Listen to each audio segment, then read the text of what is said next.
Hello everyone, welcome back to another video on the channel. I have the Ripple Payments Direct documentation here showing all the steps that are needed to integrate Ripple Payments, right? I mean, this is showing an overview of the payments, the settings, any error codes, best practices. And so I'm going to be going through this documentation here and then also sharing that some bank information has been leaked in this documentation. And so there is new banks that have been added to this, and they are some of the largest banks in the world.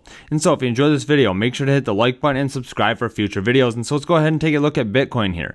Currently trading at $72,225. Now we are getting very close here to new all-time highs on Bitcoin. And so we can see we have broken out of the channel we were forming there for the last 6 months. And so now we have broken to the upside. We are forming a very bullish formation here, which is a cup and handle since November of 2021. And so there's a very bullish sentiment here on Bitcoin and cryptocurrencies moving forward. Now let's go ahead and take a look at the price for Ripple here. Currently trading at 52 cents, right? Now this is staying relatively flat. We can see Bitcoin started to go up. However, Ripple seems like a stable coin here. We can see this was trading around 40 cents. We went all the way up to about $1. And then now we've fallen back down. We've been trading around this 50-cent range for some time. Now that could be changing here very soon. If you are bearish or bullish on XRP, you can open up a short or long using the platform Margex. If you're interested in that, there is a link underneath the video. And so let's go ahead and take a look at the documentation here, right? And so as I mentioned, there's a ton of information in here for integrating Ripple payments. And so there's the introduction, there's error codes, so you can see anything that's happened and how to fix that, right? I mean, so they provide all of this information to make sure that people are going to be successful when using this technology. And so they have a ton of information in here. They have different best practices showing the different payments here. We can see the payments page in the Ripple Payments UI displays a list of payments and information about each payment. Use this information for monitoring payment operations and reconciling payment activity. And so they have all these different forms, right? I mean, so people are understanding how to use this. And so this is going to start being implemented here very soon. And I'm going to be showing why that is, right? I mean, there is bank IDs here that have been leaked.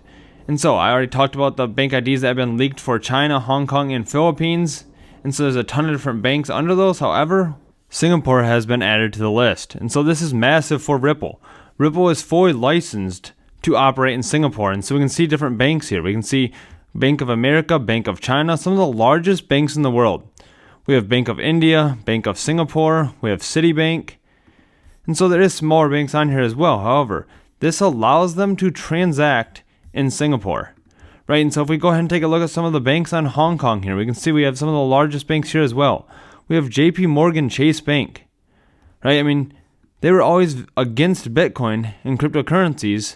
However, they were assigned a bank ID here. We can see Bank of China. We can see other banks here as well. We have Fubon Bank. And so there's many other banks listed here under these other countries.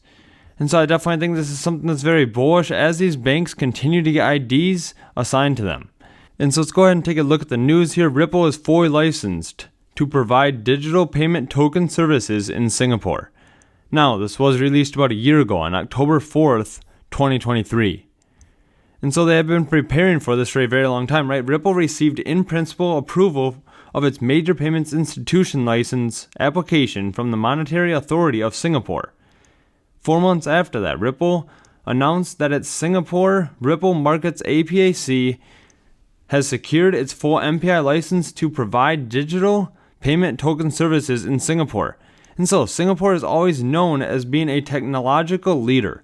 Right, they are pioneering digital asset regulation, making it an ideal location for businesses, financial institutions to harness the power of crypto for cross-border payments, crypto liquidity, and central bank currencies.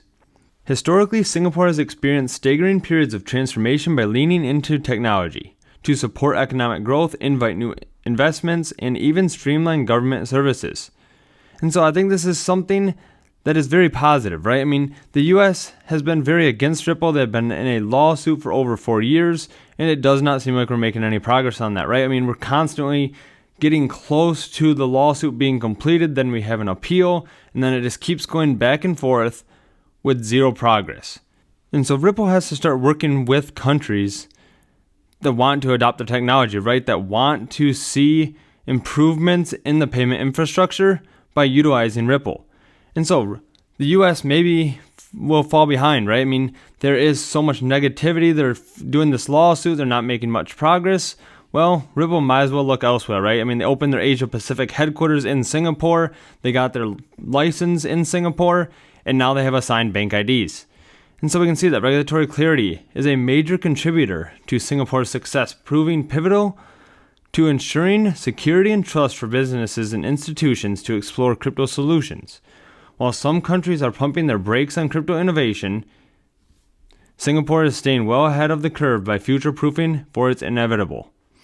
And so, Singapore understands where we are heading, right? I mean, let's take a look at this. The Asia Pacific will grow the fastest, with cashless transaction volume growing by 109% until 2025, and then 76% from 2025 to 2030. And so we can see out of all of these different areas here, right, regarding the Asia Pacific, Africa, Europe, Latin America, US, and Canada, Asia Pacific here has the most number of cashless transactions in the billions. And so we can see that they are leading the way among all these other countries. And so that's definitely something that's very interesting, right? I mean, and Ripple knows that, right? They're focusing on the Asia Pacific, right? I mean, we can see that bank IDs have been assigned for China, Hong Kong, Philippines, and Singapore. And so they know what markets to go after, right? I mean, the US is really not providing any regulatory clarity for Ripple. And so if they're getting licenses in Singapore and Asia Pacific, they might as well start focusing on those. And so we also have the XRP ETF, right? We have seen some applications out there for that. We have Ripple XRP director saying the XRP ETF could arrive next month.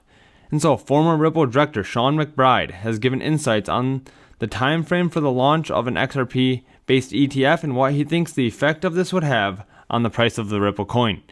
And so they are stating here that the price rally could start next year if the ETF launches this year. And so there's potential that the ETF could launch here by the end of the year. Now we're still waiting on approval for that. However, right here from the ex-Ripple director, they're saying that it potentially could happen. And so as I mentioned, there's also some of the largest inflows here for Bitcoin. BlackRock, daily inflows was $875 million. Now, this is massive. Just yesterday, they had $600 million of inflows. And so if we go ahead and take a look at this, since the ETF launched in January of this year, the largest inflow here is $849 million. And now today, we have a new all-time high of inflows for the BlackRock ETF. And so this is definitely massive. BlackRock has been buying tons and tons of Bitcoin. And we also have news that Michael Saylor is going to continue to buy more and more Bitcoin, right? I mean, he just said that over the next 3 years, MicroStrategy plans to buy $42 billion of Bitcoin. Now, this is only going to become an asset that is more and more scarce, right? There's only 21 million Bitcoin that is ever going to exist. And I think once people understand cryptocurrencies, we're going to start seeing a lot of utility on cryptocurrencies such as Ripple, as there is a huge benefit to utilizing blockchain. Now, if you enjoyed this video, make sure to hit the like button and subscribe for future videos, and let me know your thoughts underneath the video on the bank details here, right, on the bank IDs.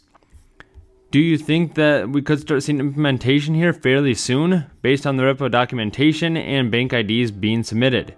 Thanks so much for watching. I hope to see you in the next video.